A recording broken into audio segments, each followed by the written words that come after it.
Rezim penjajah Zionis sejak beberapa bulan lalu sedang membahas rancangan undang-undang yang mengatur pembagian Masjidil Aqsa. Undang-undang tersebut berencana akan mengatur Masjid Qibli atau Masjid Umar untuk ibadah umat Islam, sedangkan Masjid Qubatul Sakhro untuk umat Yahud. Undang-undang itu juga akan membolehkan orang Yahudi memasuki komplek Al-Aqsa dari pintu manapun. Selama ini, orang Yahudi hanya boleh memasuki komplek Al-Aqsa melalui pintu Maroko. Sementara itu, Syekh Kamal Al-Khatib menuduh penjajah Zionis diam-diam menyuntikkan cairan kimia di pondasi tiang Masjid Umar sehingga tiang masjid dikhawatirkan akan hancur.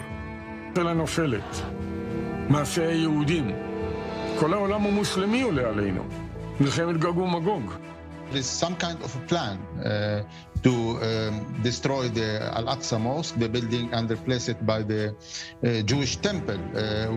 Whether this plan is among a few people or small organizations or not, but it's getting a lot of publicity. It's there. There are the design of the new temple. There are organizations on the website, on the social media that is calling for the replacement of the Dome of the Rock. Apakah penjajah Zionis akan nekat meruntuhkan Al-Aqsa dan membangun bait suci ketiga di atasnya? Apakah penjajah Zionis tak akan berhenti sampai Gaza dan tepi barat? Apakah penjajah Zionis akan nekat menganeksasi Yordan? Apakah penjajah Zionis akan nekat menyerang kota Madinah? Sebelum lanjut, disclaimer dulu. Ini bukan hoax atau cari-cari sensasi. Ini adalah hal yang sangat penting untuk disampaikan. Tontonlah video ini sampai habis, paling tidak sekali seumur hidup.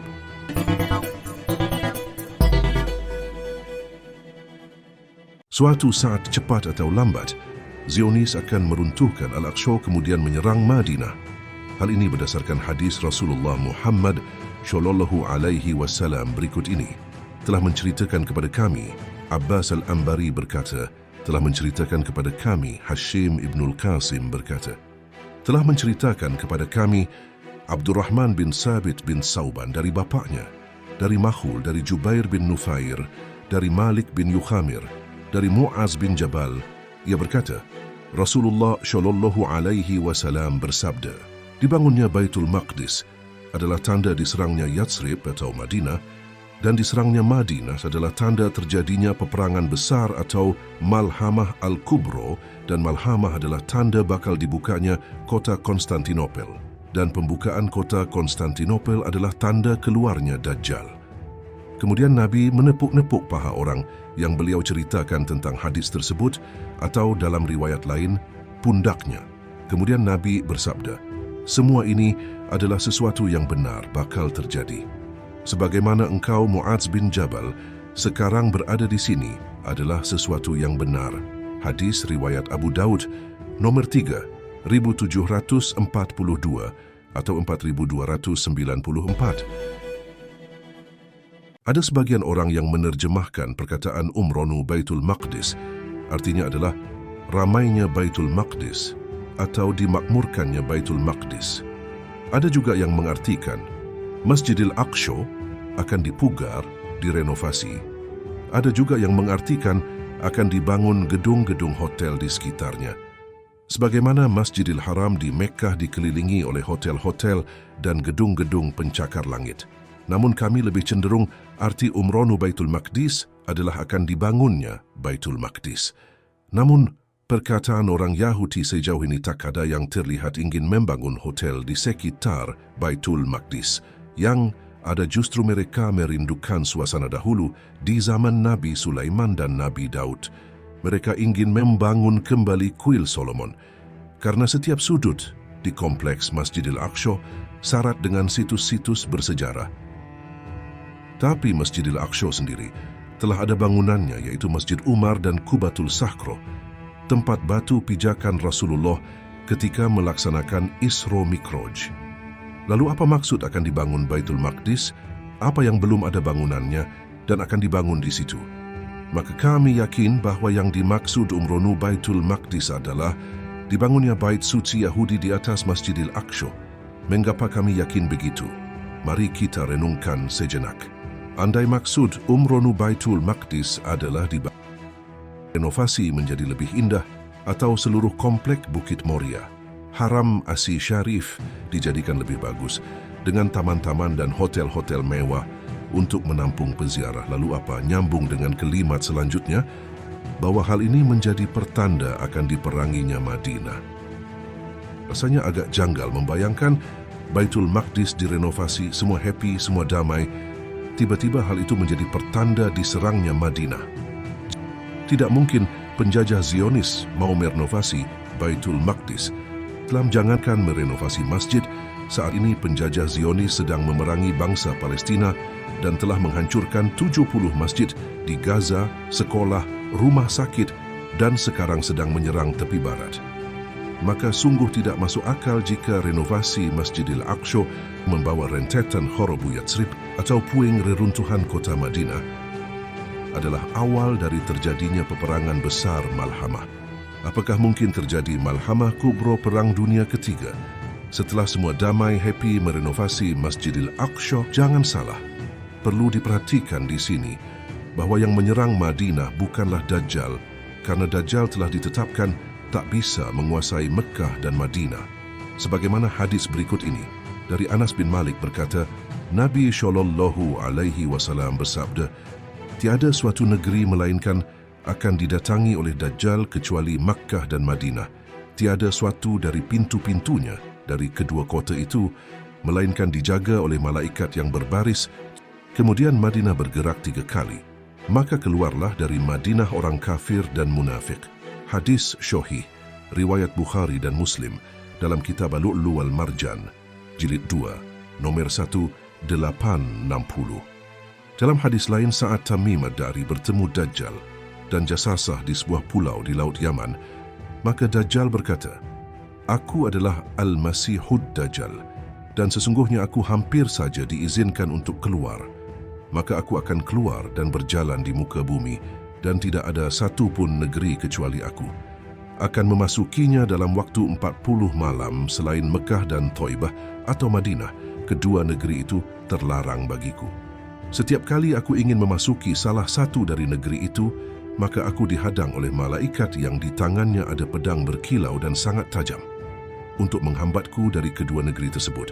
Dan di setiap celahnya terdapat malaikat yang menjaganya. Ia, yaitu Fatimah, berkata, Rasulullah Shallallahu Alaihi Wasallam bersabda sambil menghentakkan tongkatnya di atas mimbar, inilah Thaibah, inilah Thaibah, inilah Thaibah. Maksudnya, kota Madinah. Bukankah aku sudah menyampaikan kepada kalian tentang hal itu? Orang-orang, yaitu para sahabat, menjawab, benar.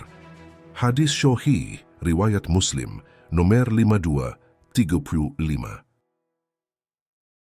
Adapun terjadinya peristiwa diserangnya Madinah ini adalah sebelum keluarnya Dajjal. Urutan yang disebutkan dalam hadits adalah 1. Dibangunnya kembali Baitul Maqdis. 2. Diserangnya Yatsrib atau Madinah. 3. Terjadi Malhamah Al-Kubro. 4. Dibebaskannya Konstantinopel. 5. Keluarnya Dajjal. Mungkin ada yang menyanggah, kok dibebaskannya Konstantinopel? Bukankah Konstantinopel itu sekarang sudah berubah menjadi Istanbul dan sudah menjadi ibu kota Turki, negara yang mayoritas Muslim? Jawabannya, ada beberapa alternatif. Ada yang berpendapat bahwa yang dimaksud Konstantinopel sebenarnya adalah kota Roma atau Vatikan. Hal ini berdasarkan hadits berikut dari Jabir radhiyallahu anhu. Kita baru akan melihat Dajjal keluar setelah kota Roma dibebaskan. Hadits riwayat Muslim. Jadi dalam hadis ini, Dajjal keluar bukan setelah pembebasan Konstantinopel, melainkan setelah pembebasan Roma atau Vatikan. Lalu mana yang benar? Jawabannya, keduanya adalah benar. Dasarnya adalah keterangan dalam hadis yang lain lagi, yaitu Konstantinopel dibebaskan lebih dulu, lalu dibebaskan kota Roma atau Vatikan, baru setelah itu Dajjal keluar. Dari Abdullah bin Amr bin Al-Ash berkata, saat kami sedang menulis di sekeliling Rasulullah Shallallahu Alaihi Wasallam, tiba-tiba beliau ditanya tentang kota manakah dari kedua kota yang akan dibebaskan terlebih dahulu, Konstantinopel atau Roma. Maka Rasulullah menjawab, kota Heraklius akan dibebaskan terlebih dahulu. Maksudnya adalah Konstantinopel. Hadis riwayat Imam Ahmad. Maka penjelasan yang lebih benar yang dimaksud dalam hadis itu memang Konstantinopel. Tapi setelah itu, baru dibebaskan Roma atau Vatikan. Tapi mengapa Turki yang sudah Muslim perlu dibebaskan lagi? Perlu diketahui bahwa sampai detik ini, Turki adalah anggota NATO. Masih terdapat pangkalan militer NATO di Turki. Dalam perang Irak dan Libya berkali-kali Amerika dan NATO menyerang Irak dan Libya berangkat dari pangkalan militernya di Turki. Maka tidak mustahil jika pada perang Armageddon Turki masih mengizinkan NATO menggunakan pangkalan militernya untuk menyerang umat Islam yang dipimpin oleh Imam Mahdi. Sehingga sekali lagi Turki harus dibebaskan. Maka jelas yang dimaksud peristiwa sebelum Dajjal keluar adalah jatuhnya Konstantinopel alias Istanbul atau Turki. Karena Turki sudah Muslim, maka disebutkan pembebasan Turki tidak menggunakan senjata, melainkan hanya dengan kalimat tahlil saja. Ini menunjukkan pemerintah Turki hanya perlu dikuatkan untuk keluar dari NATO dan menutup pangkalan militer Amerika di wilayahnya. Hal ini sebagaimana dijelaskan dalam hadis berikut ini dari Abu Hurairah bahwa Nabi SAW bersabda, "Maukah kalian mendengar berita dariku tentang sebuah kota yang sebagiannya berada di darat dan sebagiannya di laut?" Para sahabat menjawab, "Benar ya Rasulullah, kami ingin mendengarnya."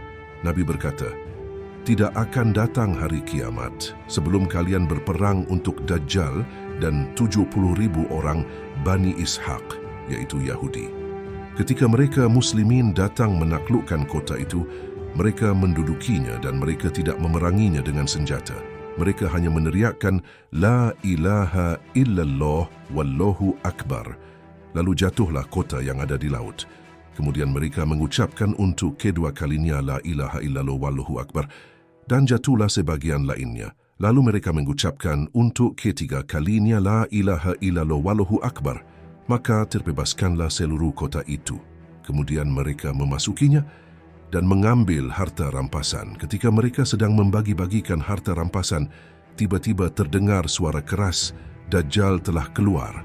Maka mereka pun meninggalkan segala sesuatu dan kembali ke pos mereka semula. Hadis riwayat Muslim. Melihat perkembangan perang saat ini antara penjajah Zionis dengan Palestina, di mana fakta menunjukkan situ Netanyahu menyatakan tidak akan ada yang bisa menghentikan Zionis Israel. 2. Tentara IDF berlanjut menyerang tepi barat. Hal ini telah dinyatakan oleh Netanyahu sejak 9 tahun lalu. 3. Akan menambah sebelah timur dataran tinggi Golan memasuki wilayah Yordania. 4. PBB tak berdaya menghentikan kebiadaban penjajah Zionis. 5. Amerika dan Eropa mendukung total Zionis. 6. Judeo-Kritiani dan gereja Protestan Mesianik atau Kristen Zionis mendukung penjajahan Israel. 7. Zionis berambisi mewujudkan Israel Raya sampai Sungai Nil dan Efrat, di mana Madinah masuk di dalamnya. 8. Eskalasi perang cenderung terus meluas dan akan melibatkan negara lainnya. 9. Ambisi peta Israel Raya jelas dipasang pada podium saat Menteri Keuangan berpidato. 10. Yahudi telah ada di Yasrib. Sebagian suku-suku Yahudi, keturunan Lewi, keturunan Nabi Harun, diyakini telah ada di Yasrib sejak 1000 tahun sebelum Masehi. Memang Yahudi telah diusir dari Madinah di zaman Nabi, tapi maksudnya Yahudi ada di Madinah sejak ribuan tahun lalu, bahkan sebelum kelahiran Nabi. Hal ini membuktikan wilayah Greater Israel meliputi Madinah, sehingga mereka berambisi mengembalikan imperiumnya sampai ke Madinah karena wilayah kerajaan di zaman Nabi Sulaiman dan Daud diperkirakan meliputi Madinah. Maka, menimbang semua itu, yakin Zionis tak akan berhenti sampai terwujud Israel Raya. Meliputi Mesir, Yordan, Lebanon, Suriah dan Madinah. Menyerang Madinah, yang benar saja. UAE dan Bahrain justru membuka hubungan diplomatik dengan penjajah Israel. Saudi Arabia juga sedang menuju normalisasi dengan penjajah Israel. Apakah hal ini terdengar khayal dan mengada-ada? Tentu itulah yang dikatakan oleh Zionis dan para pendukungnya, bahwa semua tuduhan ini tak berdasar, bahwa ini semua hanyalah sikap antisemit dan mengada-ada. Tidak mustahil sebagian orang Muslim pun mengatakan hal yang sama. Namun mari kita renungkan fakta berikut ini. Berapa banyak hadis-hadis Nabi yang telah menjadi kenyataan hari ini? Di Jazirah Arab akan turun salju, Jazirah Arab akan menjadi hijau subur, Jazirah Arab akan bermunculan sungai-sungai. Badui penggembala unta akan membangun gedung-gedung tinggi. Bayangan as-sa'ah akan menutupi Ka'bah di waktu asar. Dulu disangka sa'ah, maksudnya adalah hari kiamat. Ternyata dalam bahasa Arab, sa'ah artinya adalah juga waktu atau jam. Maka baru terbukti saat ini, sebuah tower jam raksasa, bayangannya menutupi Ka'bah di waktu asar. Mungkin 50 tahun lalu, semuanya itu terdengar halu dan khayal. Mau gak percaya takut dosa karena semua itu tercantum dalam hadis Nabi? Namun faktanya satu persatu, apa yang disampaikan dalam hadis terbukti terjadi.